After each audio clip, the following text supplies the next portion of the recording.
Let me see that pussy. Now throw it in the tub. Make some WAP. Want some WAP? I want some wet-ass pistachios. That doesn't sound pleasant. I mean, what do you call pistachio ice cream, then? When it's like a little melty? Gross. You... I don't like melty ice cream. I need my ice cream to be consolidated into its solid form. Man. You got slurp. Slurp that WAP. Nah, I'm good. Yeah, and I'm really not enjoying the trend of like WAP just becoming like a universal acronym for whatever starts with P and just putting wet ass in front of it. Oh, I don't know. It's kind of funny. I don't know. It's kind of lazy. No, I'm talking about the acronym of like, oh, fucking, this is a wet ass pencil, and then they think they're fucking clever. It's a WAP because I dropped my pencil in my cup. Check this WAP, bro. It's like, would you shut the fuck up? When you expect me to har at your wet ass popcorn because you spilled your fucking soda at the movie theater, like, no, fuck you. Every time the new music kicks off, I just think it's a Protoman song. So like, I do like the beginning strum part, like the da da da da da, and then Will of One pops in my head. It's a good ass song. Mm-hmm. Yo, you know what it's got?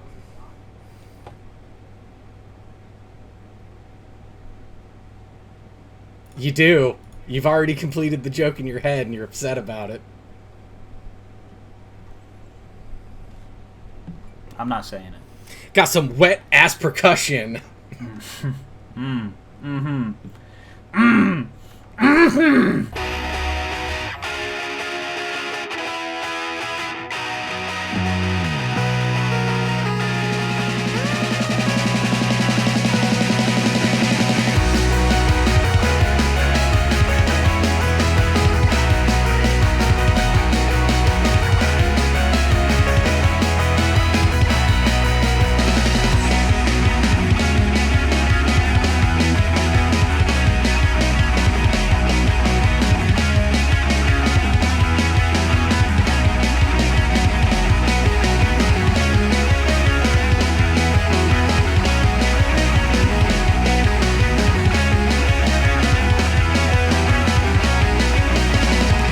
Hey everybody, it's Tuesday, August 24th, 2020, and this is the Fourth and Wrong Podcast. I'm your host, RJ, and joining me as always is Keith. Say hi, Keith. Hi, Keith. And, we're getting close, man. It's almost time. What are we at? 2 weeks? 2 weeks! Well, weeks. I mean, two and a half weeks because of when we're recording this and whatnot. But 2 weekends. How about that? 2 weekends, and then we finally get football back. Yeah. Because I'm so excited. So excited. Why do you sound not excited? So let me tell you how the Browns training camp has been going. Oh boy, okay. Okay. So we briefly talked about this beforehand, but... Oh yeah. No, I saved it. Because it only got worse. So I'll start with the positives, okay? Uh-huh. Odell looks really good. I was waiting for you to say nothing. No, there are some positives. We got some takeaways. Odell looks really good. Jarvis looks really good. And we're talking about more than haircuts at this point. Yes, they look fly, they got drip, and then they play good. Then things kind of like... I don't know, that went up for a second there before it went down. Oh, yeah, no. Like, offense playing well, then... So, what had happened was Mack Wilson, the linebacker I've talked to you a few times over the past couple episodes, decided it was a good idea to high horse collar tackle Nick Chubb. Of course. Oh, yeah, I think I saw this. Yeah, so Nick Chubb went on concussion protocol. I was going to say, where are my Browns notes? Go on. Everything I need to follow up on it. I was just so frustrated when I heard the news because shortly after that, Mack Wilson got carted off the field with a... And you were like, aren't these the same... What? Yeah. In the same practice, he injured our starting running back, who was second in the league for rushing yards, and then severely hyperextended his knee and may require surgery. Couldn't have done that couldn't have done that first or that second part first, huh? Yeah, couldn't. Yeah, that would have saved us something. So then, today, I was gonna let it go because I was mad about it last week, and then it's like, you know what, this shit happens. It's training camp. But then today, this day, during training camp today, Grant Delpit, the safety we just drafted, got carted off the field with an Achilles injury. Nice. Possibly out for the season. And then, fucking Greedy Williams had to go into the locker room with a trainer with an apparent injury. Wasn't he kind of banged up last year, though? He was a little bit banged up, and I was worried about because he doesn't have a really big frame, so I was kind of worried about his longevity, like taking NFL hits. It's what we call a lithe gentleman. Yeah, right. But then I looked at Denzel Ward. Denzel Ward's kind of small too, but he also had injury problems. You know, like corners aren't built for longevity, but they don't play in positions where they necessarily need it. But when they get hurt, they get fucking hurt. Yeah, you're getting a lot of glancing blows, not a lot of shoulder to shoulder. Yeah, so now Greedy Williams, now Grant Delpit and Greedy Williams are injured too. So I don't know what the fuck's going on in Berea right now, but all of the positives that I can take away from the training camp is at least Baker Mayfield's arm didn't fall off or something. Like, I'm gonna hold on. Where's my yet? Yes, Go yet. And like Odell is alive, and Jarvis is alive, and Myles Garrett hasn't tried to murder somebody yet. So again, write it down. So there's periods of this training camp where like, I'm frustrated. Obviously, I'm really frustrated, and I know a lot of this is unavoidable. It's football. It's a contact sport, but like these are key pieces. Right. These are key pieces. You know, when our offense struggled, we could always lean on Nick Chubb. I know it's a concussion, if it is a concussion. He was in protocol. I haven't read whether or not it was confirmed as a concussion. Right. Doesn't guarantee that it actually is, just they're taking the precautions because... Right. But we're 2.5 weeks from the season. If it is a concussion, he's missing the opener.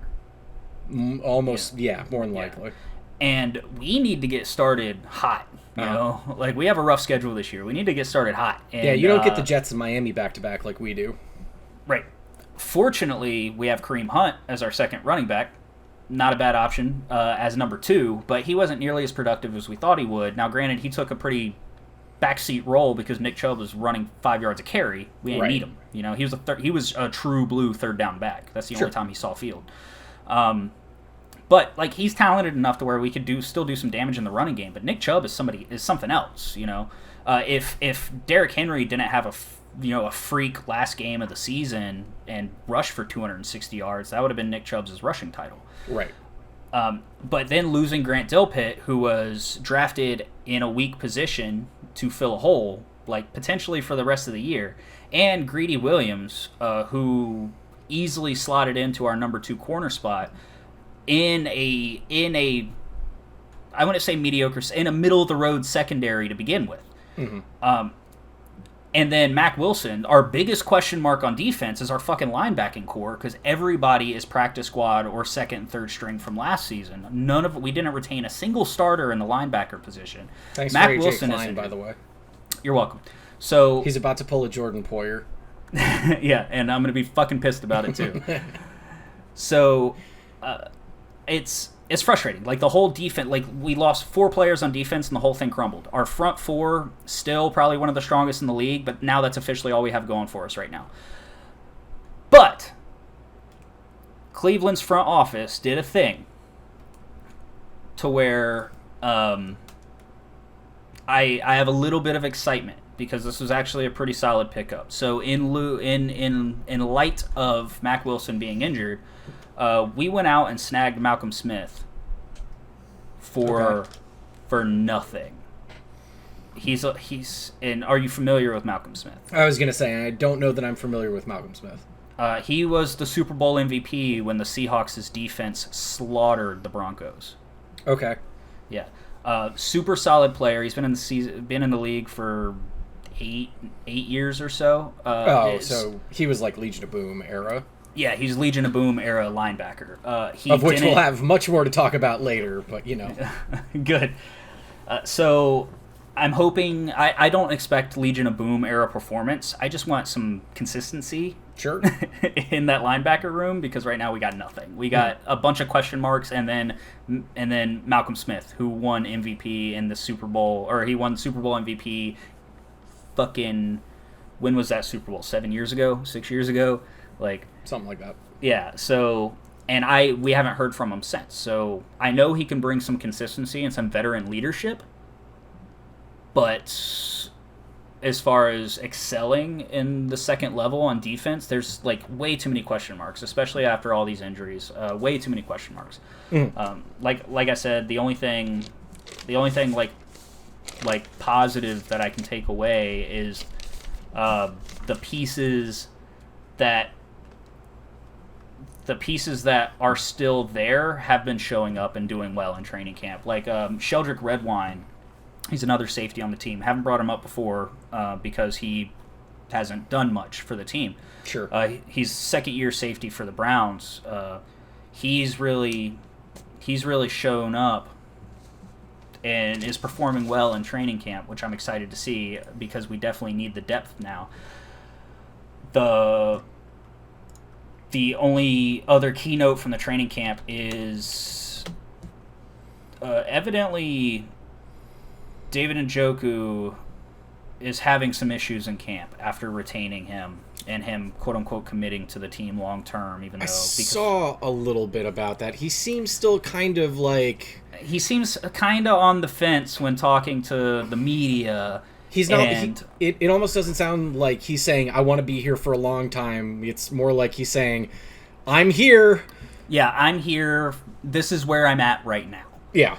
And then later he kind of backpedaled in that same interview and was just like, no, I want to be here long term. It's like, yeah, okay, sure. It kind of sounds like he got pulled into a meeting room at one point, got told, dude, you have no value on the market. Right. And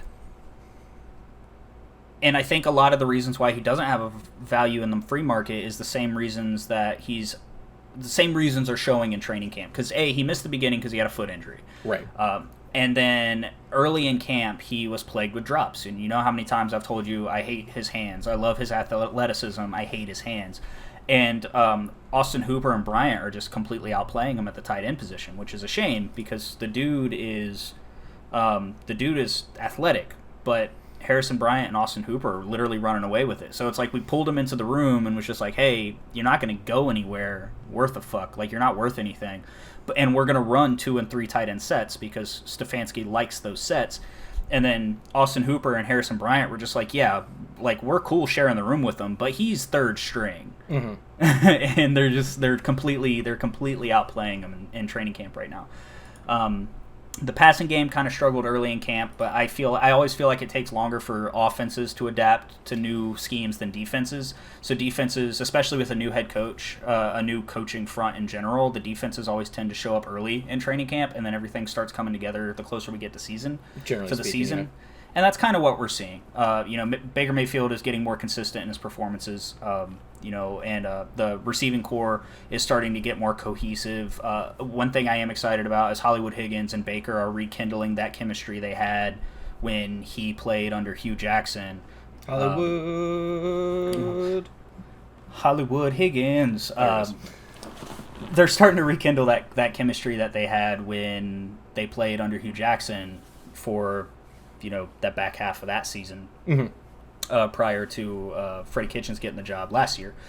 And then last year, Higgins just wasn't used in the offense. And that was one of Baker Mayfield's go-to targets.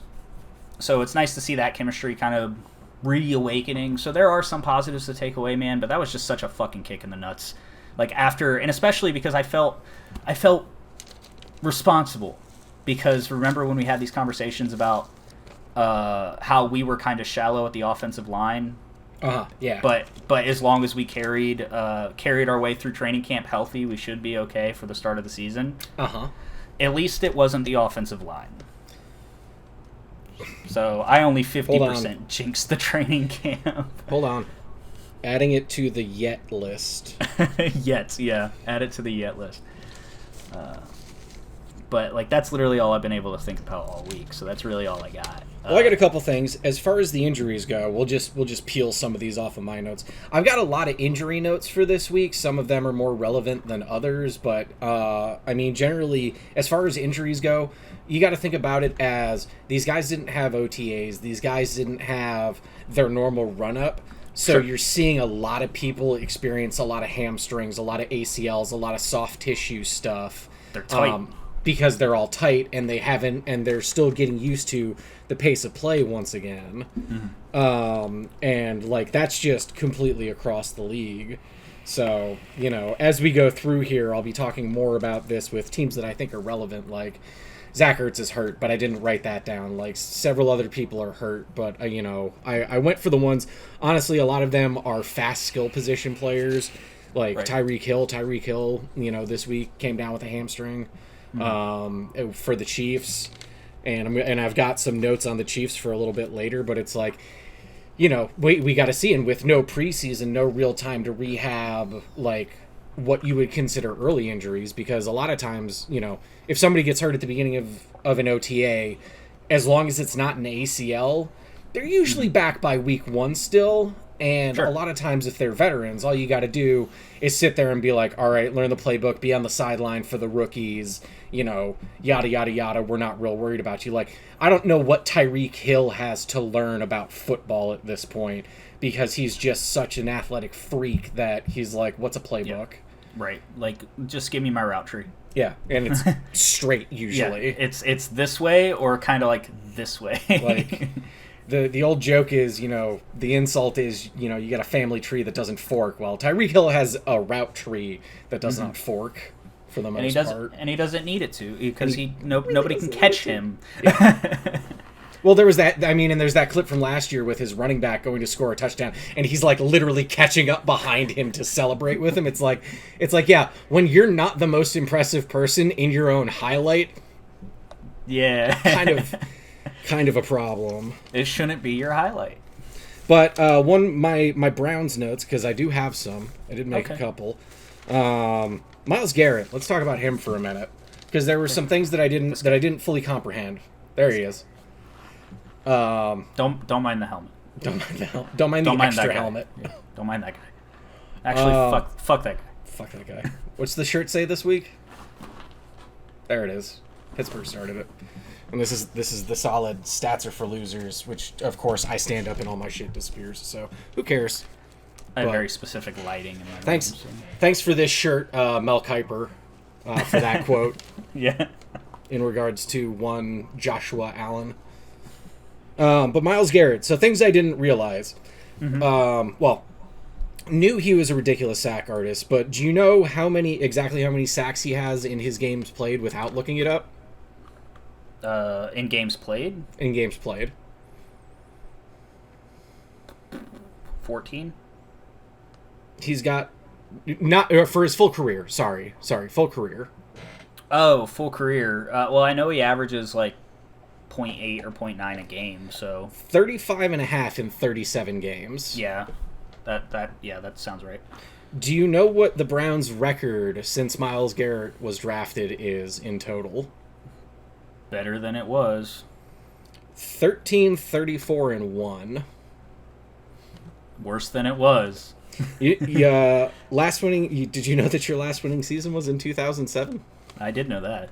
When you went 10-6. So I missed the playoffs to a tiebreaker to Baltimore. I'm very familiar with that season. Okay. I bring this up to say I saw an article today which kind of harkens back to some stuff Cole Beasley said, but it's interesting to see this come out of Myles Garrett at this point in his career, because it is so much younger and he's still on his rookie contract. Cole Beasley basically said he's gotten an extension, but he's in year 4 and he was a first round draft pick, right? Yeah. So still technically on his rookie contract. Anyways, Cole Beasley basically said there came a certain point where he woke up in Buffalo and said, basically, I don't care about anything outside of my family and the people inside of this building say. He said this within the last week. Like, he came into Buffalo saying, oh, the additional opportunities and getting more targets are what I appreciate out of this team, and now he's gone to this complete just team mentality. Well, what Myles Garrett is now saying is that I don't care about I don't care about records, I don't care about winning awards. He just wants to win at this point in Cleveland. Yeah, well, being literally the best player on a team that had 13 wins in 3 seasons can kind of be frustrating. Yeah. Especially when the best player on the team is a Pro Bowl caliber game-shifting defensive end. So I can see his frustration, and I like that attitude. That's news to me, so thanks for breaking it. Makes me feel a little bit better after this week. I like seeing star key players just having a team mentality and wanting to be in Cleveland. That's been a struggle for our team for so long. Nobody wanted to play in Cleveland. But this recent crop of young cats we got, like Odell and Jarvis, they want to be there. Like fucking Baker wants to be there. Nick Chubb, he's just going to play. Well, I mean, Baker's in arguably the best position he could be for his kind of mentality, where it's like, yeah, I want to come into a place that's like been kind of trash for a while and then be the Baker wants to be the savior of Cleveland. Yeah, he wants to be and that. And he'll tell you that. Yeah, he wants to be the walk. He told people that. It's like, I'm here to walk on water, and anything less is unacceptable. Yeah, when he got drafted, that was like one of the first things out of his mouth. Like, he was like, if anybody's going to turn around this franchise, it has to be me. Yeah. And it's like, you know what? Fucking do you, dude. And one last note that kind of goes back a little bit for your team. Sure. Kevin Johnson has been released from the hospital after he had his liver lacerated at practice not that long ago. Yeah, so yeah. Hopefully hopefully your corner depth does rebound a little bit. I bring him up and made him noteworthy because he played with us last year. Yeah. So we got AJ Klein, you got Kevin Johnson, basically. Yeah, and he was towards the end of that former first round pick. Yeah, and he played well for you guys. He was a rotational player, wasn't he? Yeah, he was basically rotational with Levi Wallace. Yeah, and he was on my list, but I started rolling downhill with my frustration, and it just left him out. I didn't know. I knew he was injured. I didn't know it was a liver lac. Yeah, so, I think it was originally reported as a kidney, but yeah, liver laceration, but now in stable condition out of the hospital. Good. Well, we wish him a swift and speedy recovery. Oh yeah, as always with all these guys, except for that guy that I can't. Yeah, that guy. Fuck that guy. He almost got murdered one time. Did you know that? So I've heard. All right, you ready to move on to some other news? Absolutely. All right. So the big news is Earl Thomas, but we're gonna wait on that for 1 second, just because. We'll get the COVID news out of the way first. Okay. This weekend saw an unbelievable rash of false positive COVID tests. 10 teams and 77 false positives linking back to the same facility in New Jersey. Yeah, Cleveland had a few. Yep. Including our head coach. Well, so including Josh Allen was one of the false positives for us. Okay. So the Bills were like one of the most notably hit because our starting quarterback was one of the ones affected by it. So basically Brandon Beane had come out and said, okay, here's our list of injuries for training camp today. We've got some other people out. We can't say this or that, but if you can tell who's not on the field, you can put 2 and 2 together. You could probably extrapolate the information. We're providing you all the clues. Yeah. So yeah, Josh was one of the ones affected, which made for an interesting day at practice because some of the things that were noticed were like, oh, Matt Barkley and the other quarterbacks kind of just stepped in and like weren't really shook by it. They were just like, all right, we'll fucking take the reps. And next man up. And it was nice to see like, hey, Stephon Diggs can kind of work with any quarterback on our team. Well, and that provides something valuable for, like, obviously I do not wish the injury or illness of any player in the NFL, but like that provides something invaluable except for one. That provides invaluable first team reps that usually your quarterback room's not going to get if there's no competition, you know. Right. And Josh Allen is the starter, so it's beneficial for your guys to get in there and take first team reps. That was one of the things that, you know, just that was very surprising when in 2018 when Baker started, when Tyrod got injured, is he took no first team reps because they were committed to Tyrod starting. Mm-hmm. And the receivers, if you watch that Jets game, the first drive where Baker started, nobody knew his timing because he could throw so much harder than Tyrod. The ball was getting there so much quicker. Mm-hmm. And by the time the receivers turned around, the ball was already here. They had no time to get their hands up for the ball. It's important to at least have a vague understanding of the timing of your backup quarterbacks. You got to get that tempo down. Yeah, so at least you have a vague understanding of the tempo of your quarterback room. I don't understand. I get why they prioritize first team reps for your starter. Mm-hmm. But I don't understand why they don't rotate for a few drives, or at least a drive, just so the receivers understand the timing and tempo of the quarterback room, because this is a contact sport. Well, the other funny thing is at this point, like I said, the Bills aren't even letting people report like what groups are out there. Also, right. Also they're opportunity groups. They're not like the ones, the twos, the threes. Gotcha. They're the different opportunity groups. Yeah, so they're trust the process. Yeah. They're strictly going with the you're playing for your position method. Yeah. Yeah. Except for Josh Allen. Well, yeah, except for Josh Allen, pretty much, and like the starting offensive line. But even that, we may be moving Cody Ford to guard again. Not in my notes, but just because we're talking about that kind of depth. Sure. He may be moving from right tackle to guard. But it's interesting.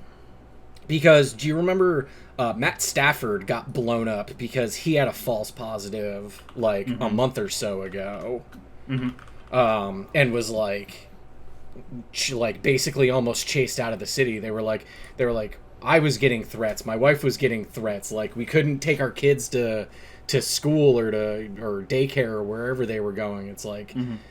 Couldn't do anything, couldn't show my face in Detroit because of this shit. And now it's like, here's 77 positive tests. What if this happens 2 weeks from now? It would have been a little bit different optic. What if it happens, what if 77 positive tests come up before the Super Bowl? Yeah, it's definitely a scenario we haven't discussed previously. Like, if there's a large group of fall, because you can't let them play. And it was 10 teams. Yeah, you can't let them play. Yeah. So, all those players have to sit. Yeah, so like what if this does happen in 2 weeks? We get another batch of 100 false positives, and now we have a significant talent pool that has to sit, because... And do you know who didn't get false positives? The Patriots? The team closest to the fucking facility. I'm just saying. Oh, the Jets? No, the Patriots. It was the Patriots. Oh, the Patriots, okay. I was just following that up with the team closest to the... I mean... I'm not saying there's a man on the inside, but what I am saying is if somebody had a man on the inside coughing on all sorts of samples... Yeah, okay. I'm not saying it's beneath them. It's the Patriots. I'm not saying it's happening. I'm just saying I haven't seen any proof yet that it's not happening. Exactly. I mean, speculation isn't slander. Yeah.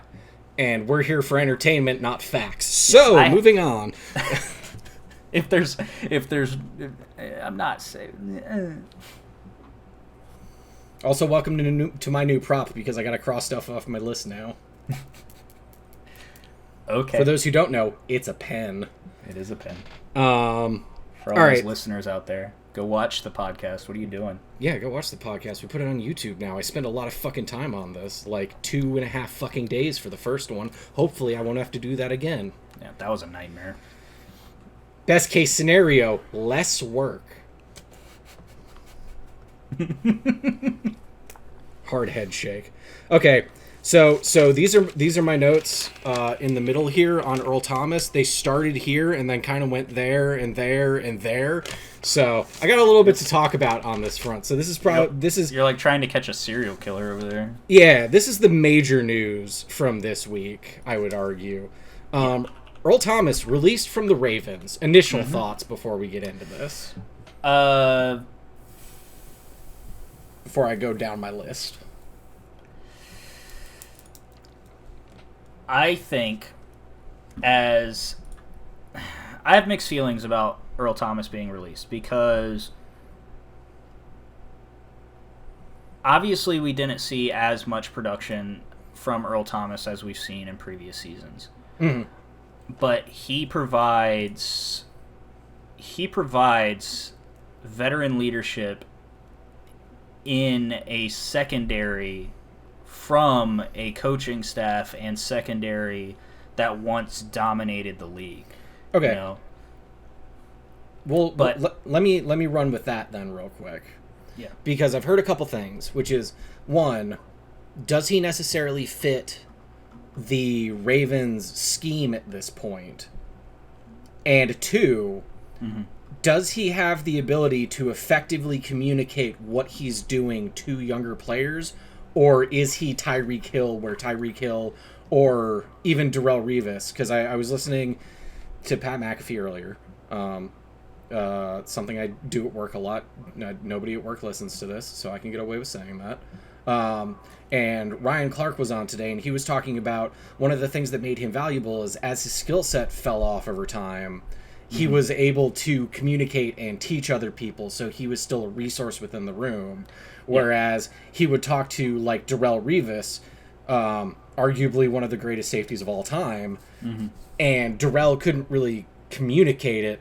He just was like, well, you do this and you do that, and Ryan Clark was like, yo, you said a lot of stuff, and I didn't understand any of it. Yeah. So, I can Earl Thomas do that in the locker room? Can he actually teach, or is he just that instinctual of a player where he knows where he has to be, but he's not looking at a coaching position in 15 years? Yeah, and I think it's the latter.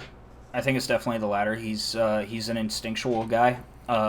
From my understanding of the situation of his release, it was a lot of locker room / personal reasons. Like he got into a physical fight with Chuck Clark, who is a younger safety. Yeah, on the Ravens. there's some personality clashes in Baltimore, and I'm going to be honest. Like I said previously, his performance has obviously fallen off since his days in Seattle.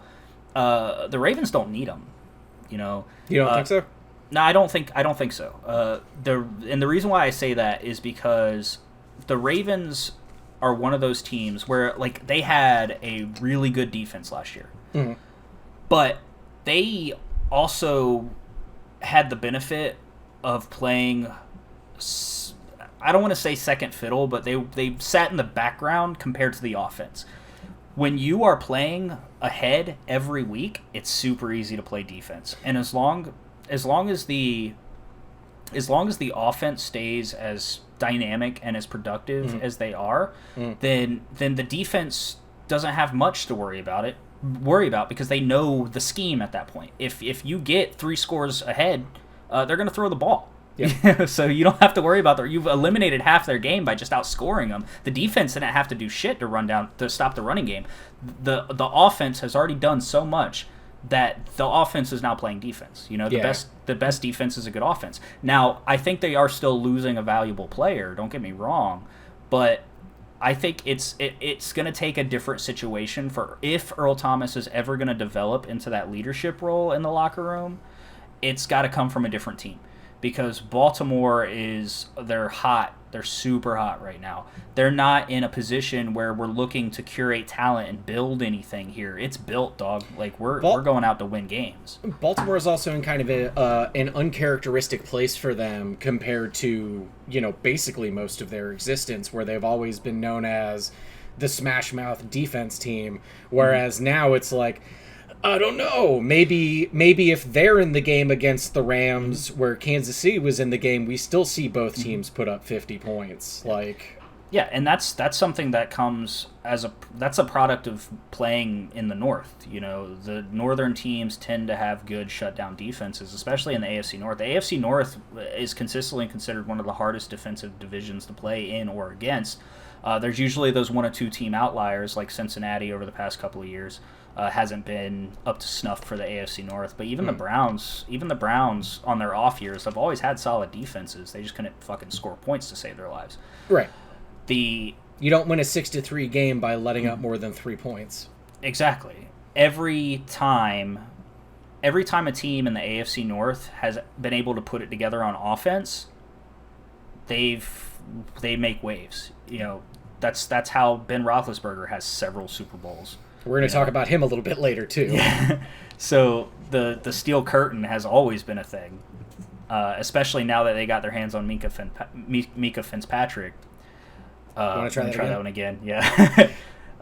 The steel curtain has always been a thing, especially since they got their hands on Mika Fitzpatrick from... Did it again. Did it?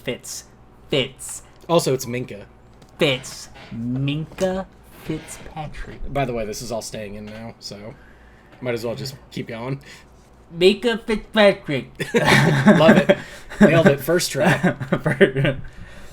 So the Steelers' defense is great right now, and anytime you have a really good defense, and then you're able to put together an offense, the AFC North has always been able to put successes together, and that's what we're seeing in Baltimore. Like, they were a serious contender. Who would have thunk they would have went out in the playoffs last year the way they did? Definitely not anybody in Baltimore. Certainly not anybody in Baltimore. That was going to be the matchup. Is the AFC Championship was going to be Baltimore, Kansas City. Yeah. That was the game we were all waiting for because nobody else in the AFC was competing. And then it just... I mean, the Bills were trying. Yeah, they were certainly trying. Ooh, they're trying. But yeah. So getting back to specifically Earl Thomas, because I got a couple other points. Again, sure. He's my big to catch a predator fucking list right here. So, Earl Thomas himself appears largely unfazed by this. I think he's actually tweeted something out already, just like shrugging his shoulders. Yeah. And apparently, a lot of people are saying the Cowboys because a few years back when he was still with Seattle, he literally went, which I don't think I ever heard this story at the time, but after playing the Cowboys, he literally followed them back into their locker room, telling Jason Garrett at the time, I remember hearing this "Come story. get me." Yep, I remember hearing this story. Which I hadn't heard and had to go back and read up on because that's ridiculous. But he also left Seattle with a middle finger flying, so, he let the birds leave with the bird. And arguably, he's 31, but he's still probably going to improve most secondaries in the league. I mean, outside of, Buffalo, who's got their duo, outside of... I mean, does he end up in Kansas City opposite Tyrann Mathieu? That'd be gross. That's certainly a landing spot. I think Earl Thomas they play the same position, though, don't they? Don't they both play strong safety? No, the Honey Badger plays... he got moved back to safety. Yeah. He was, when he was with Houston, he was playing in the slot. Yeah. So, it's a lot of people trying to figure out where he's going to go next. It'll probably happen relatively soon. Who was it? Mike McCarthy said that a couple days ago they had a big meeting for their roster and said that they're currently comfortable with their 80-man roster, but they're also always looking to add good talent. So, sure. And then the last couple of things are Baltimore currently owes Earl Thomas a guaranteed $10 million this year, and he's the biggest cap hit for the Ravens this year. Oof. So basically, they're calling his actions detrimental to the team to try to avoid it, to try and get some of that money back. Yeah. But I think getting in a fight with one of your teammates qualifies. Ish. Yeah. But also, I mean, training camp fights happen though. But the other thing is if they can't immediately prove it, the shit's going to arbitration, which means this is going to get dragged out anyways, which means he's locking up dead cap for at least this year. Yeah. But it'll free up cap. It'll free up cap next year, but they can't say, okay, we're done with Earl Thomas, let's get Jadeveon Clowney in here. Yeah. Well, and going back to talking about conduct detrimental to the team, the most recent precedent we have for the behavior that requires is Antonio Brown. Right. Absolutely. And I haven't seen anything from Earl Thomas to indicate he's at that level. Like, getting in a physical altercation with a teammate during training camp, that unfortunately happens a lot in the NFL, and a lot of people kind of gloss over it.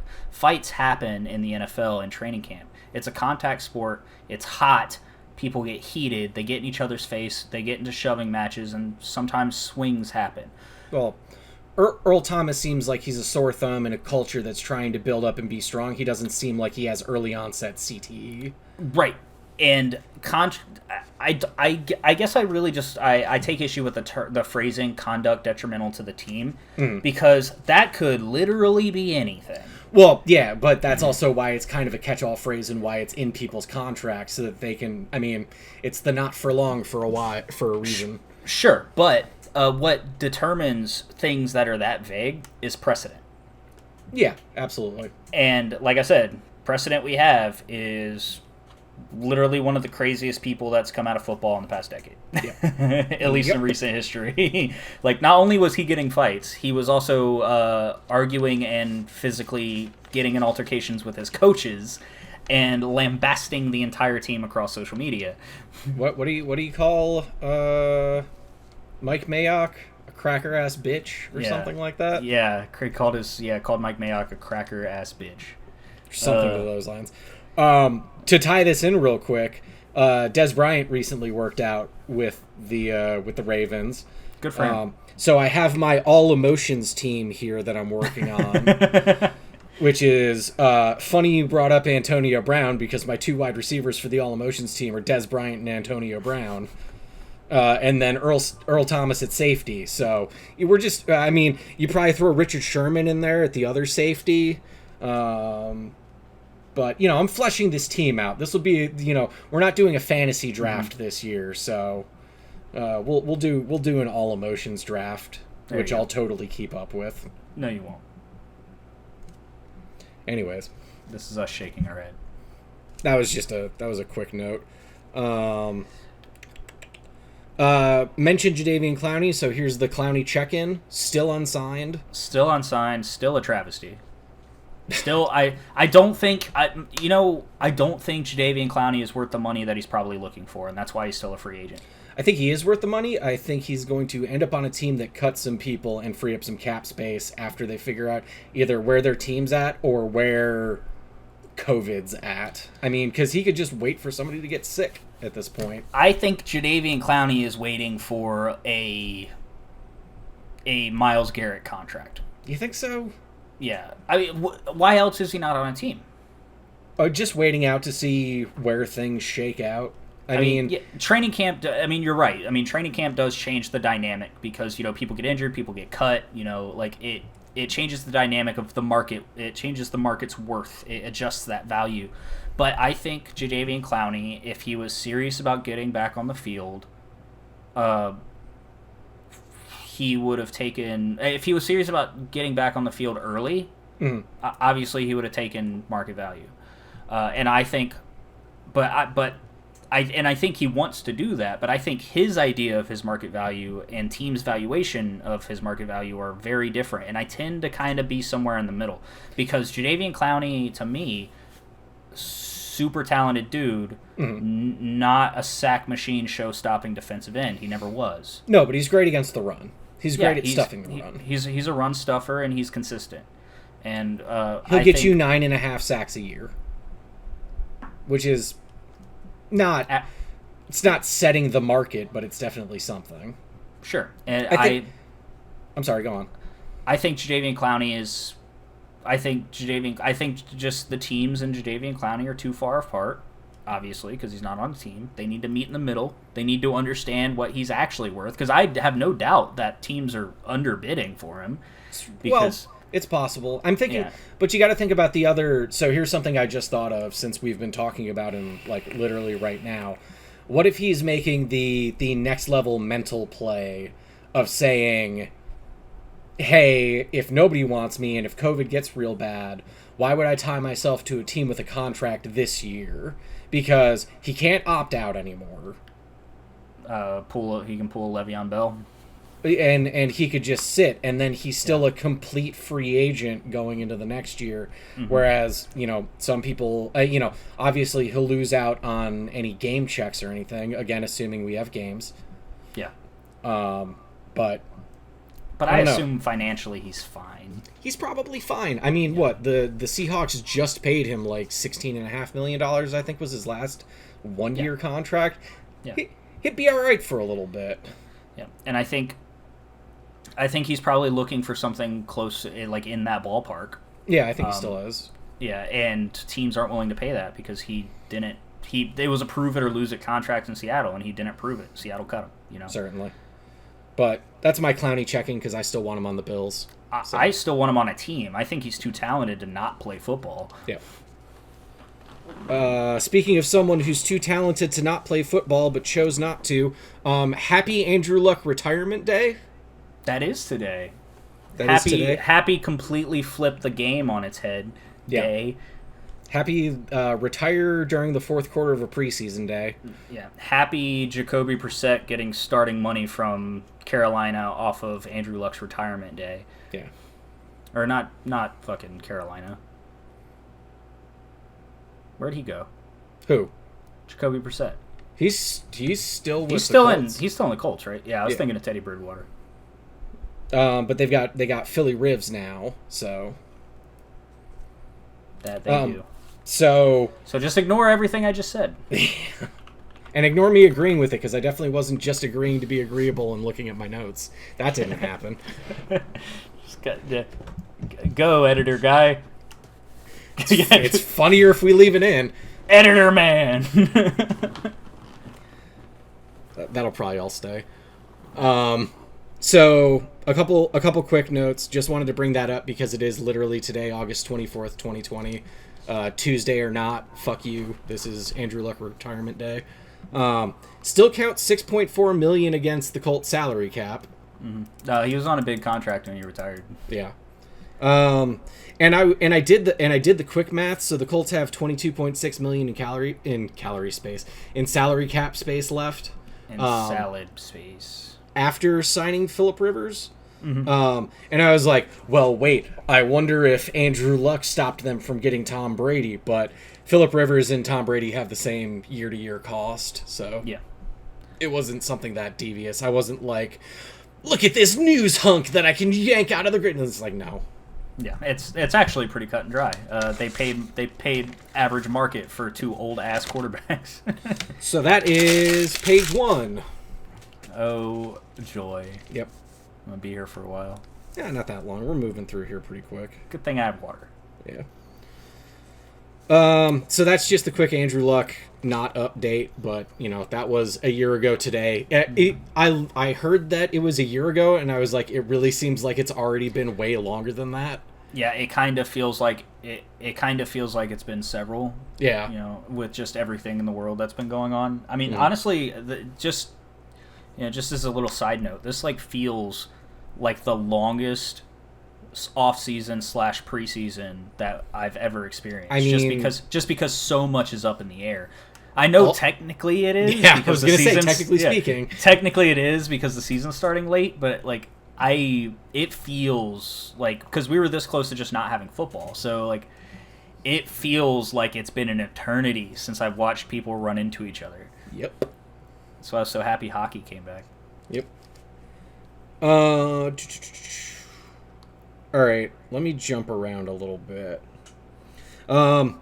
So Roger Goodell says that he wished he had listened to Colin Kaepernick earlier. My notes here say, duh, wrong side of history, and too little too late. Do you have anything to add to that? No, pretty much nail on the head. Okay, just making sure. Figured we'd put that out there because he was on a podcast earlier this week and was like, yeah, I should have listened to him earlier. And it's like I said, duh. Mm-hmm. So figured we'd just throw that out there. He is the commissioner. Jumping back to the Ravens real quick, Lamar Jackson missed the last 2 practices with a groin injury. I only add him to my injury list because he is last year's MVP, and a groin injury on a mobile quarterback is not the kind of thing you want. I mean, Odell played through a sports hernia and got 1,100 yards, so he'll be fine. Was Odell the MVP? You don't need to be an MVP to win Super Bowls. I'm just Ask Patrick Mahomes. Well, wasn't he the MVP though? Not the year he won the Super Bowl. Super Bowl MVP, but those are two different things. Hey, Lamar, got to be there to win it. Nick Foles won a Super Bowl MVP, RJ. Yeah, but he earned that shit. Everybody does, but it's a game. Yeah. You know, that's like the NFL has football in general has some of the greatest parity in professional sports. You could be the best motherfucker that's ever, wrapped their fucking hands around a pigskin and doesn't translate to shit. But that sucks. Yeah. Looking at you, Phillip Rivers. Mm-hmm. I obviously I don't wish I've said this before. I don't want anybody to ever be injured in the NFL, but it'd be super cool if Lamar Jackson missed a few games. Yeah, like the Browns ones. Yeah, like those two specific games. That'd be pretty cool. Let's just run through injury news since I've got it here. So a little bit more injury news to talk about. Tyreek Hill's dealing with a hamstring. Again, kind of like Lamar, fast guy, leg injury, not something you necessarily want to see. Hopefully it's just a stinger. I like watching the cheetah. On the field exclusively, though. I can't condone his actions off the field. Yeah, they referred to it as a minor injury, so hopefully it's not a big deal. Unlike the 49ers, who are running through wide receivers, arguably faster than Tyreek Hill. Have you been keeping up with any of this?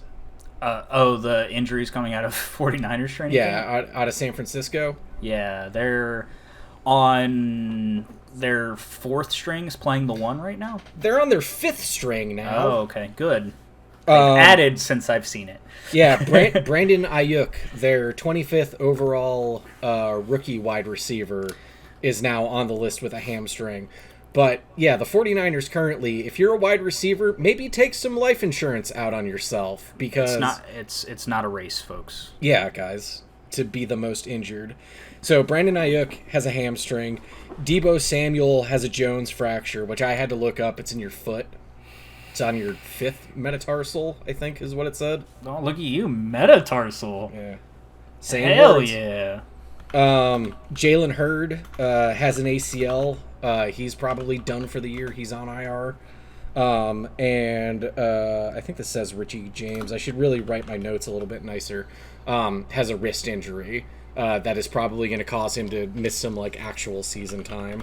So, yeah, don't play wide receiver for the 49ers right now because it's bad. Yeah, it's a bad omen. It's supposed to be the Chiefs that are going through a Super Bowl slump, not the 49ers. Yeah, seriously. When you lose, you're not supposed to be out of it like that. It's rough. I wonder if they're going to hit the free agency. Oh, yeah? Bring Antonio Brown in? Yeah, that's what I was thinking. And just bring Antonio Brown and Des Bryant. Done. There you go. Yeah, you fixed the problem. The all emotions team, and they'd have Richard Sherman. They'd have why not? Why not get pick Earl up Thomas in there? You wouldn't have to keep up with the stats because they're on the same team. They're on the same team. Just call it the 49ers now. All emotions team. And not technically an injury, but still health related. T's and P's to Ron Rivera. Who's got cancer? Oh, yeah. I brushed over that headline. I originally heard it as lymph node cancer, but squamous cell cancer. Not something I'm familiar with. But he's got it, and he plans on continuing forward as the head coach. So, I mean, all the best to him fighting through that because, yeah. I mean, that shit is... I mean, fighting against cancer is fucking exhausting. Yeah, well, especially skin cancer. It's not like you can just, cut it out. Off. Yeah. Unless it's, a specific cancerous spot. Yeah. But, if... I could be wrong, but I'm pretty sure squamous cell cancer isn't a cancerous growth on the skin. It's just an overproduction of squamous cells. Yeah. So it can be diffuse. So the Not- big thing, Not great when you're trying to start running a new team. yeah, not great. That sucks. T's and P's to Ron Rivera, as you stated. Keep it out of your lungs. That's normally where skin cancer moves. So For real. Let's see what's next. We can move into some more fun, some lighter stuff now. We talked about Tyreek Hill though, so let's talk about the Chiefs for a little bit. The Chiefs are banning headdresses at Arrowhead Stadium, though face paint will still be allowed. okay. Oh, so like the ceremonial headdress, gotcha. Yeah. This likely coming in the wake of the Washington football team getting rid of, their team branding. That thing. Also, they're apparently either reviewing or planning on reviewing the Arrowhead shop. All right. And whether or not they should use their big war drum or not. Look, at that point, just change the team name. Like, seriously. Like, okay. Although I agree, like, if minority groups feel that it's insensitive, don't do it. But, like, we're talking about everything, Yeah. Just change the name at that point. Like, I mean, I guess the argument would be, like, at least they're just the Chiefs, and at least, like, in hockey, the Blackhawks are just the Blackhawks. sure, and, like, They're in not. baseball... They're not the Redskins. Yeah, and baseball, they were the Indians, not as safe as the Chiefs, but it's not the Redskins. And Cleveland has... Though done that logo for the Indians. Yeah, well, that maybe, doesn't exist. That doesn't exist anymore. Like, maybe don't do that yeah, one. Yeah, and that's like Cleveland Indians started making those changes before any of this started happening. They're like, all right, the Chiefs gone, but we're still the Tribe, and it's like, we can tolerate that for now because we were still able to call them the Tribe. They're still the Indians. We still got all the Tribe Indian stuff in the stadium.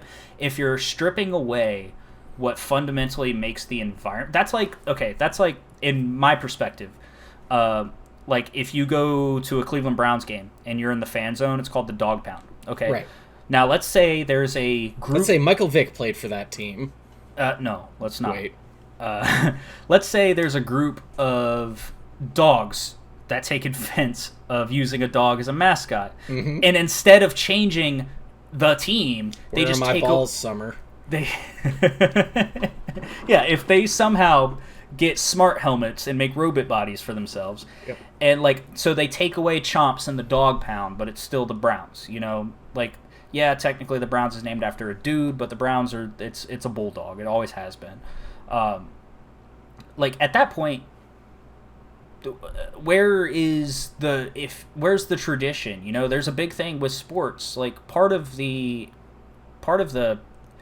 importance or part of the experience of going to especially professional sports, but I assume you've experienced it in the collegiate level, like so. Have you ever gone to an ECU football game? We're 2-0, including the time that we beat potentially Pat McAfee's West Virginia 24-3. So even better when they were example. third in the country. So even better example. Suck it, Pat. So imagine there was a group of pirates. Pat, I take that back. Please have us on the show or come talk to us. Yeah. Like imagine there's like you Just went trying to to that. get like you, cuz. For fuck's sake. You went to a Pirates football game. You went to Dowdy Ficklin Stadium, and the energy there. You had the pirate ship. You had the Arg pirates. You had the fucking cannon going off. But there was a group of pirates that was like, that's racially insensitive to pirates. So they took away. Well, here's your first problem. Pirates aren't a race. I know. I'm drawing lines. Okay. But imagine you went to those same games without the ship, without the cannon, without the Arg pirates, but they were still called the Pirates. You stripped away almost all of the attitude, tradition, and environment from that game. Ooh, I don't know. We've been out in the parking lot. Yeah, tailgating's different, and you know it. Like, yeah, our tables are on fire. If you can't bring that game day environment and that game day ambiance that makes going to live sports so special, shift the perspective to something that allows you to do that. Change the fucking name and rebuild that environment. Like, I agree with not having headdresses there. That's offensive, especially with white people. I'd argue strongly that face paint shouldn't be allowed. Mm. You know, but I think at that point, it's hard to draw the line between like this side, like the difference is like, are you trying to dress up like a Native American or are you trying to dress up like a MasterCard? Sure. Yeah. I mean, fair point. But, for their specific colors. Sure. Yeah, fair point. So, but like, if these groups are asking you to stop doing the drum and stop doing the tomahawk, especially since they do apparently have like a long history of bringing local native tribes like into the stadium and having, you know, almost we recognize you. Yeah, using it as almost like an homage moment, you know. If those same groups are asking you to stop doing the tomahawk and doing the drum, then you just need to change the name, dude. Like, I don't think that they'll lose the tomahawk or the drum. That was just other things that the Chiefs themselves said that they were investigating. Sure. Proactively. Yeah, and like I said, I'm not upset one way or the other based off the decision. It's hard for me to be upset. I'm Caucasian in appearance. The reality of my race is a mystery. But I can't be offended, but what I can do is I can appreciate the positions of the groups and the minorities, and as long as it's an internal investigation by the Chiefs and they're doing their due diligence, I commend them for it. But the moment these groups are asking them to do it, they need to change the name. You know, it's the same thing. Like me as a Cleveland Indians fan, there's a big movement amongst the Tribe fans, myself included, to rename the team back to the Cleveland Spiders. Interesting. Because there is a growing movement of tribes and minority groups that, even though Cleveland has taken the right steps to, you know, remove the chief and all the offensive material, they just don't want their people to be a sports team. Right. I 100% agree with that sentiment. If it's a profession, I'm cool with, like the Mountaineers or like like the Oilers, you know, or the Steelers, you know, things like that. Groups of people that's like a profession, a trade, things like that. It's cool. We've had this conversation before because the Steelers was the thing that you mentioned. Groups of people that is a profession or a trade. The Packers. Yeah, the Packers. Yeah, the Packers. Groups of people that are a trade or a profession, cool. Groups of people that are distinguished by their color or their skin, they don't need to be a mascot for a sports team. Yeah. So if from the Indians to the Cleveland racist cops. Well, I mean, just saying. Yeah. Well, then every sports team should just be the city racist cops. I was gonna go with Staten Island, but I mean, the Yankees are never gonna change their name. Yeah. Well, it could just be the that would just be like the New York racists. I mean, it could be the Buffalo Head Crackers for, you know, all of our shit recently. So, you know. Buffalo I'm here to lose points on all sides. We should just be the city. The city. No, that's... Oakland beat you to that. No, they're the town. Sorry. Yeah, San Francisco. San Francisco is the city. You sure it's not Compton? It's San Francisco. In the city. No. It's the city of Compton. Yeah. One more note from the Chiefs. They held a practice in front of fans. Oh, not good. Yeah, 2,000 fans in the stadium, socially distanced, required to wear masks, which was great. They had them in pods, so I guess they let people that like came together sit together, because like literally, it's like going to a restaurant. It's so great seeing these fucking pictures out of these fucking practices where these fucking people have their fucking masks around their fucking necks talking to other fucking people. And then it's like, what are you doing? Why'd you even come here? So it was this one picture of Kansas City fans that were sitting like not socially distanced, because there was 3 of them in this selfie. And if you're going to take a selfie and socially distance, it's not how that shit works. Yeah, you need the wide angle lens. You got to bust that sucker out. Got to get the 20-foot selfie stick. Yep. But yeah, so they held a live practice in front of about 2,000 fans. So how many are sick? Yeah, like what's gonna happen now? Yeah. But I considered that noteworthy. Sure. I mean, because I haven't heard of another like the Bills are barely letting media into training camp. So yeah, the Browns they're doing their standard, like the practices are closed practices, but their media practices are the same as they normally would be. I've only got about 2 more things, and they are relatively closely related because one of them kind of kicks off a conversation that leads to the second. So let's talk about Miami, and then let's talk about Buffalo. Okay. We'll start with Brown stuff. We'll end with Buffalo stuff. Sounds good. Sandwich. This is full circle. It's not a square with the corners. It's a circle. Going back to the MasterCard symbol. It's or a heart. Yeah. So Miami has announced, like some other teams have. Or you hit them with one of these like gang sign hearts. Makes for great audio. Well, what are you doing listening? Go watch the fucking podcast. Watch the podcast. YouTube.com/4th and wrong. It's on my Twitch channel. It's on my Facebook. Do it. So Miami has announced that they're going to have fans at their Week 2 opener. They're going to have 13,000 fans there. Kansas City has previously announced that they're planning on having 22% capacity. Other teams have announced, like I think the Patriots said they're not having fans through September. So each team is kind of taking this at their own pace. What made this stand out to me is their home opener is against Buffalo. So Sean McDermott came out and called, basically was questioning competitive advantage for hey, some teams get to have people or are having people, other teams aren't. The major reason that I think Sean McDermott is upset about this is because this is the one time that you can really say there's only one team in New York. And when this is going to get a little political, but when you've got Andrew Cuomo saying you can't play games in New York, there are 2 teams that have fucking New York in their name that are unaffected because they're actually in New Jersey. Yeah. And Buffalo is the only team that's fucked by it. Yep. Yeah, I think that's a fair. I think that's a fair criticism to the decision. And unfortunately, like you alluded to, it's a state-to-state thing. Yep. And honestly, I wouldn't want to play any games in Florida. So Tom Brady's probably gonna have fans there cheering for him. Yeah, just take the fucking L if you're playing a Florida team. Save yourself the death. Yeah, well, we got to play at least twice a year, so.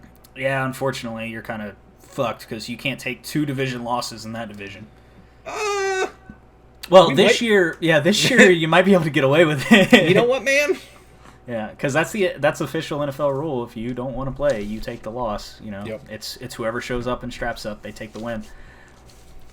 And sticking with the Bills for a second, there was some conversation recently, also McDermott commenting on this, saying that the skepticism of Josh Allen at this point is understandable, which is pretty candid coming from the head coach. I think it's fair, though. I think... what he said about it was, until you silence that, it's gonna be a problem. Until you definitively put the stamp down and say... Nah, we can chuck with anybody. It's understandable. I think maybe we've seen this before. We've seen this before with coaching staff using the media to motivate their players. Mm-hmm. Do you think that's something that might be going on right now? I think at this point it's not even a motivational thing. I think at this point, I think Brandon Beane as the GM and I think Sean McDermott as the head coach have shown the utmost faith in Josh, and I think this is a conversation that they've had with him where it's like, yeah, the media is going to continue to say this, but I think Josh knows. He's like, yeah, I mean, I threw 58%, but he's continuing to improve. Yeah, this is over his first 2 years. Yeah, this is the year we need to see return on investment. Right. This is hey, year 3 quarterback. Usually pretty defining. I mean, a lot of people you see him in year 2, but some people, Baker included, see a sophomore slump. Yep. So we'll see how he rebounds this year. But he's also got more weapons now than he's ever had, and that's undeniable. Yeah. Oh, absolutely. If Josh Allen this is the year where, especially with how I'm gonna use this term very aggressively, but how simple the transition from quarterback from college to pro has become in recent history as compared to 5, maybe 10 years ago. He was playing at Wyoming. The transition is probably a little harder for him because he's coming from Wyoming, but we've integrated college style offenses are being integrated into the league to make the transition a little more lenient for your younger quarterbacks, and he's at a point in his contract, and this is true for Baker Mayfield too, so I'm not being prejudiced for Josh Allen. No, I 100% know what you're about to say and agree with it. He's at a point in his contract to where one of three things is going to happen. He's going to get cut, he's going to play well enough to get his 5th-year option, or he's going to play well enough to get extended. Yep. And obviously the latter two, preferably the latter, is the ideal scenario.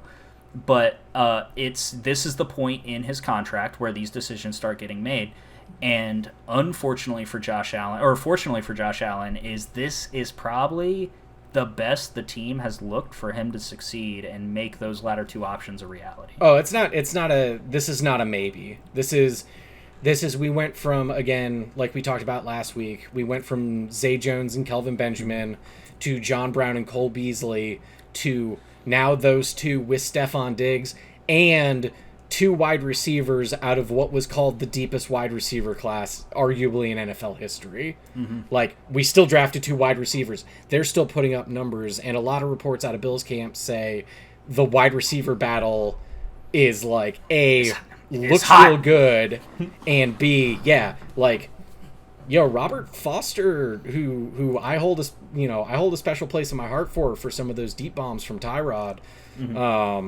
He might not make the team. Isaiah McKenzie, who's been our jet sweep specialist and occasionally like kick and punt returner, might not make it. Like, there are guys, and it depends how many. Like, this is the first year you look at it and you're like, how many wide receivers are we going to keep on the roster? Because normally it's like 5, but is it going to be like 7?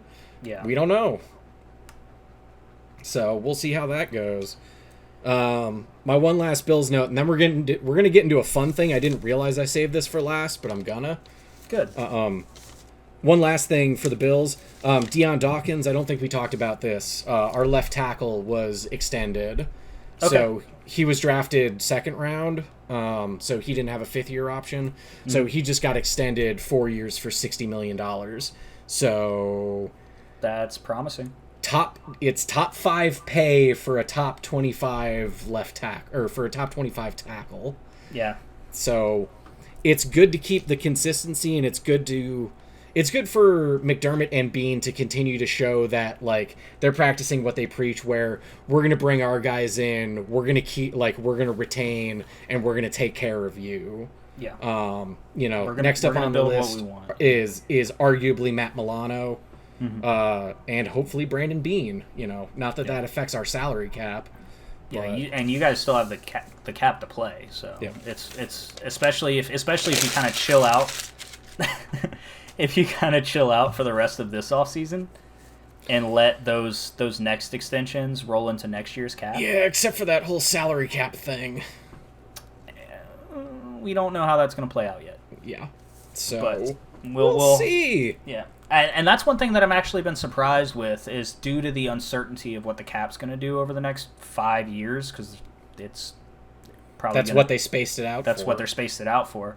I'm surprised teams aren't getting buy happy now. Yeah.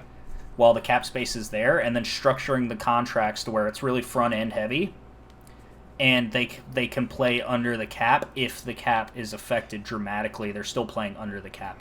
I feel like right now the teams are now granted there's not a Jadeveon Clowney's still on the market, but there's not a huge there's not a huge pool of talent like there was last offseason. Hey, have you heard of Earl Thomas? He's on the market. Yeah, you got Earl Thomas and, fucking that guy I just said, Jadeveon Clowney. Last year, there's a lot more moving and shaking I felt like, or maybe well, especially last year was big or this year was big for the quarterback. Yeah. Next year is going to be big for the running back. Mm-hmm. Because you've got the likes of like Alvin Kamara and a bunch of other people coming up on their contracts. Yeah, that I wouldn't be surprised if they walked, because they can get paid somewhere. Yeah, you know? And or swapped around depending on how things fall. I mean, yep. And the teams they play for currently, kind of cap tight. You know, like Alvin Kamara. God. Can you imagine the Saints in next year? Drew Brees wins a Super Bowl this year, somehow beats that offense in Tampa Bay. Probably not going to happen, but we'll see. And so he rides off into the sunset. Kamara ends up somewhere else, and it's just Jameis Winston and fucking God, what's his name? What's the wide receiver there? I can't remember right now. Michael Thomas. Yeah, he's got such a generic name. I'm sorry, Michael Thomas, but yeah. Best receiver in the league, generic ass name. Listen, it's like, don't put Storm in the title of your video games or I'll forget about it. Yeah. Or the title of your developer. Yeah, seriously. But yeah, Michael Thomas will have like 3,000 yards. Jameis Winston will have 6,000, and they'll miss the playoffs. I thought you were about to say Michael Thomas will have 3,000 yards and Jameis Winston will have 60 picks. Oh, well, you know. Also a possibility. Michael Thomas will have 3,000 yards, and Jameis Winston will have 3,001 yards passing. Yep. But no touchdowns. But no one thing I do want to note, because you brought it up, just real quick. Evidently, Rob Gronkowski is having a really difficult time adjusting to the weather in Tampa. Too nice?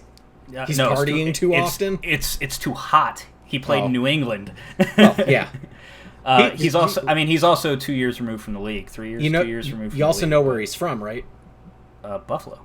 Well, yeah, Amherst. Literally the same town I'm from. Yeah, you almost went to high school with him. Yeah, so... Well, no, I think he transferred his junior year to go play somewhere else, like some prep school or something for football. But yeah, he's from the area. Yeah. So... You know who else is from Buffalo? I mean, a lot of people. So now you got me throwing darts at a board. Fucking Cannibal Corpse. Oh, yeah? Something I didn't know. Yeah. No, yeah. One of the patriarchs of modern American death metal is right there in Buffalo. They practice in a downtown storage unit. Of course they did. Well, it was the late 80s, so you could get away with that shit. All right, so our opinion piece of this episode. Oh, we have editorials now? Kind of. Well, I heard an opinion earlier that made me shake my head and then made me think about it. Okay. And then also made me make fun of Cincinnati because it's Cincinnati. So, question. Is Ben Roethlisberger the fourth best quarterback in the AFC North? No. Okay, that's what I've got. I've got no and then comma, well, probably not.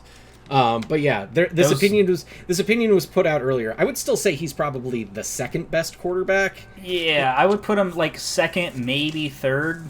Like based off of recent performances, he's definitely at least third, but like probably second. Who the fuck said that? Some guy on ESPN that Ryan Clark was talking to. Who the fuck puts Joe Burrow, dude that hasn't played a single snap in the NFL, and again he's playing in Cincinnati, and he's playing in Cincinnati against the 3-time Super Bowl champion, fucking. My opinions about Pittsburgh aside. Which ones? I can't see him because you're blocking him right now. My opinions of Pittsburgh aside, Ben Roethlisberger is one of the best quarterbacks to ever throw a football. Not necessarily because of like his he doesn't like he's had seasons where he's lit up the stat lines. The problem with Ben Roethlisberger is the same problem you have with like Cam Newton. He's too big and too slippery to tackle. The difference is Roethlisberger and Josh Allen, yeah.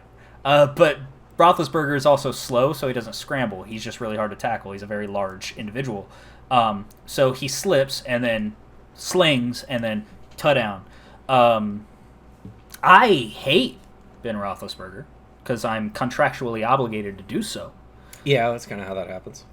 But there is no fucking way anybody that has even a fraction of an understanding of professional football that could ever say that a rookie is ever as good Super Bowl champion as a Super Bowl champion, league MVP, future Hall of Famer. Until next season, or this coming season, when he has the opportunity to prove it. Yeah, do something about it. You can be skeptical about it. Well, is Joe Burrow better than Ben Roethlisberger? He could be, and that's the caveat. Now Josh Burrow, the freak combination of Josh Allen losing an arm, and it being plugged into Joe Burrow, maybe. Yeah, well, or better scenario, because of Josh Allen's struggles in the league, Josh Allen's legs attached to Joe Burrow's arm, who actually can hit throws past I was waiting for you to say Jaker Burrow. Where No. you put Baker's head onto Josh Allen's arm with... See, what you do is you take Patrick Mahomes' arm. No, you take Josh Allen's arm. You take Josh Allen's arm, Patrick Mahomes' head. Okay, in fairness, we'll take Mahomes' left arm. He does throw a pretty good throw with that one too. He do okay. Yeah, he do all right. I wonder what the discrepancy between his right hand accuracy and left hand accuracy is. Probably pretty significant. Yeah. Well, I don't think the sample size is big enough to actually quantify it. Well, but okay, I think the percentage is technically higher with his left hand. Yes, he's 100% with he's his left 100% hand. on his left hand. So. We're not going to get into statistics and why that's a stupid argument right now, but everybody knows it.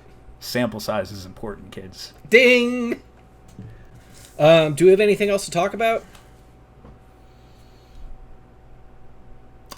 Raiders wide receiver Tyrell Williams tore his labrum. Okay, so back to injury news. So put that one on the list. Now you're just reading injury news. Yeah. Do we have anything interesting to talk about? No, I'm good.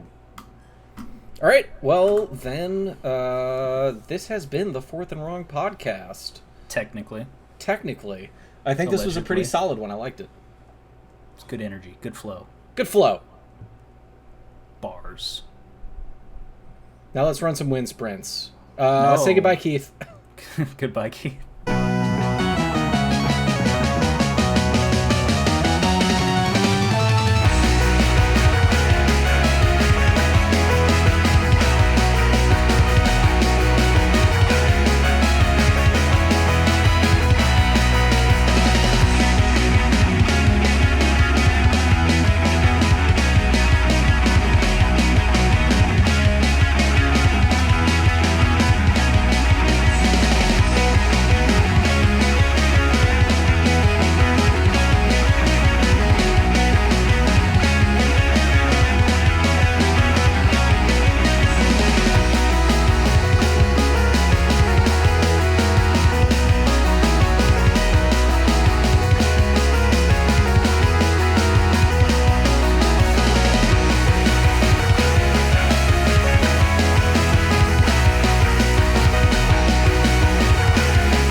I want to save that because it's still got some Coke in it and not just Wild Turkey.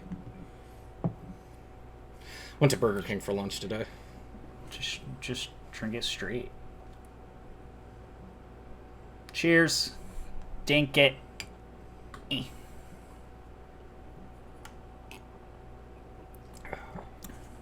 We're whiskey boys.